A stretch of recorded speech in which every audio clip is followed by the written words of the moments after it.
大家好，今天是10月5号。昨天比特币是收了一根很长的上涨的 K 线，现在是站上了21000美金，也在我的计划之中啊。昨天的视频跟前天的视频，天天在跟朋友们提，现在也是很多朋友都在吃了。我是跟大家讲，这个位置其实是很不错的一个买点，不排除这里面的浪形，它就是在四浪的 ABC 曲折的低点，而且这个2万的位置是在整个上涨里面的黄金比例 0.38， 是在一个超强势的一个整理区，低档的位置2万。那现在粉丝朋友在吃肉的情况下，也是恭喜大家啊，因为我希望我的粉丝朋友尽量要摆脱输钱的一个窘境啊。那我今天再来跟大家聊一下这一波上涨的浪形，我们下一步要怎么来推演？这整个小级别的5浪有可能里面才是一个大1浪，后面还有更大的3浪。至于它下一步的目标位要看到哪一个位置，等下利用浪形来跟大家推演。包括短期如果有做对的朋友们，我希望大家可以把支撑抬到这个20300或者是20400。下一步的买点不一定会在这个位置，因为这个位置只是波段的一个支撑位，我现在是上修到这个位置。包括前2天也是跟大家讲，狗狗币它下一步的一个矩形，你尽量去观察这个 0.11， 昨天是达到 0.11， 就差了那么一点。现在是也在上来的话，等一下再跟大家讲狗狗币现在的整个趋势到底在哪一个位置啊？它还是在整理，中线会整理一段时间啊。复盘之前可以点我们的优图，也可以我们邀请链接注册，必要 OK 返用 20%， 或者新旧邮箱注册 OK 跟 Bybit 不用认证啊。有用这一个链接支持我们的朋友，你可以加入我们 Discord 社群，直接联系我，我可以帮大家拉进高级组。如果有交易或者是交易量有达到，那我们看一下。就这个视频嘛，那我这个封面也是有一个1、2、3、4、5，C 点的位置就是很好的一个买点嘛，你可以自己再去回顾。那我们来看一下现在的位置，价格已经上来了。其实现在基本上都是长线的仓位啊，在这一个区间里面，我一直是控管仓位是在7成到8成，包括现在也是接近8成左右的仓位啊。当然前面也是有失误啊，但是在这个位置是又追了一点，最终也是止损掉。那做对的仓位，做对要咬住，做错的话，以后要记住啊，该止损还是要止损。那我们来看一下现在的一个位置，其实量价形态是非常的漂亮啊。虽然是日线级别，也可以看一下是有一点背离啊，有一点背离，但是我现在是计划这么长的一根 K 线，它是属于一个突破，背离也不一定啊。后面来观察一下，因为现在是有量的背离，后续有可能它慢慢上去，也不一定会形成一个背离。现在短线感觉是有一点过高背离，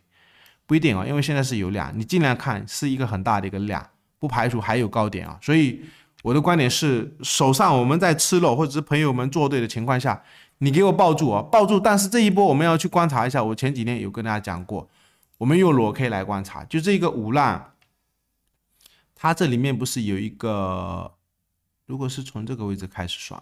我们画一个矩形。你翻一个矩形上去，高点就是在前面的这个高点啊，大约是在23000附近啊。就这个矩形的上沿是在23000附近，因为当时这边井喷出去时候，也是遇到这边破位的一个位置。我的计划是有可能会被5浪是走到这个位置的时候，到时候你如果是短线的投资者，但是长线我的观点还是不变。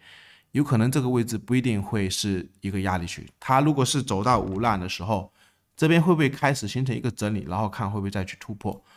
那我这一波有可能就是看这个25000的高点肯定是要过的，思路就是这样子啊。因为这里面的浪形还有一个更大级别的一个浪形，我再给大家画一下，就是比特币的一个浪形。如果从这边开始，前面2天不是有跟大家讲到，这是一个1、2。然后如果来到23000的时候，看会不会是一个3浪以后，后面会不会有调整？它如果走一个相对比较平整的一个调整的话，后面有没有可能再走一个5去挑战这一个前面这个高点？当然我画的有点陡啊，我可以把图形往后拉一点，我们可以观察一下吧，就是这样子。它如果这边的整理有可能也是会拉长，比如说过了这个高点的时候，它会不会在这个就是在这个高点位置再整理一段时间，然后后面这样子再上去以后，从这个位置开始是一个很大级别的一个依赖，依赖上去以后，如果是过了25000到某一个高位的位置，我不知道会到哪里啊，有可能25000上去会不会去29000，然后后面看会不会有一个整理，这是一个最大级别的一个依赖，然后后面二浪整理一个时间拉长一点，是不是到明年？然后后续有没有更大级别的一个大牛市开启的位置？大三浪要开启，有没有可能涨到天翻地覆？就类似前面1-2年的这种行情啊。那现在短期，其实前面2天已经跟大家讲过了，这个浪形是很漂亮啊。当时这一根 K 线的时候，昨天是有讲到，包括这一根 K 线的时候也是有跟大家讲到，量是有出来啊，不排除量出来的位置，我们要去细心观察一下4个小时的量价形态，包括昨天的视频的封面也是有跟大家画了一个圈，就这2个位置它是多底啊，多方的抵抗，不要站在空方，你尽量去观察一下这2个。那现在不是过了吗？过了，我刚刚给的那一个支撑位就是它过了这个矩形的高点的位置。昨天不是有一次回撤吗？短期的支撑你尽量看一下20400点。那还有我给大家讲的量比价先行嘛，就是因为这边都出量了，出量或者是这个位置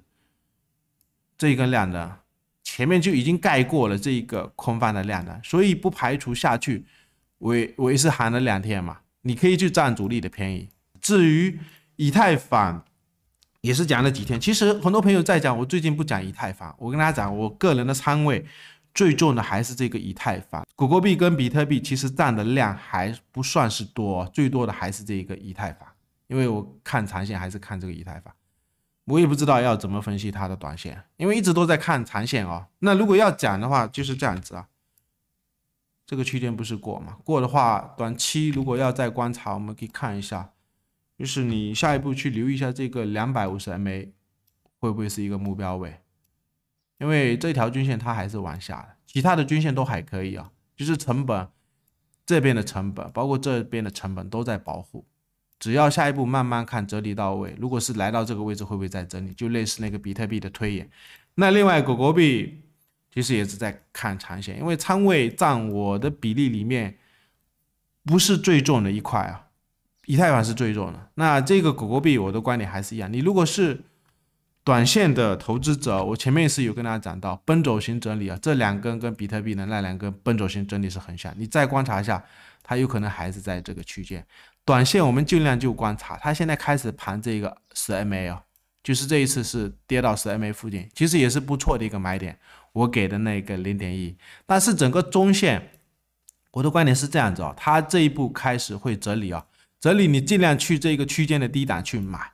但是有一些中线的仓位你要去观察一下，这一次它整理到位，万一会不会做一个陷点，万一是把这个破了以后，有可能会挖一个坑再上去。最后还是一样，可以订我们的 YouTube。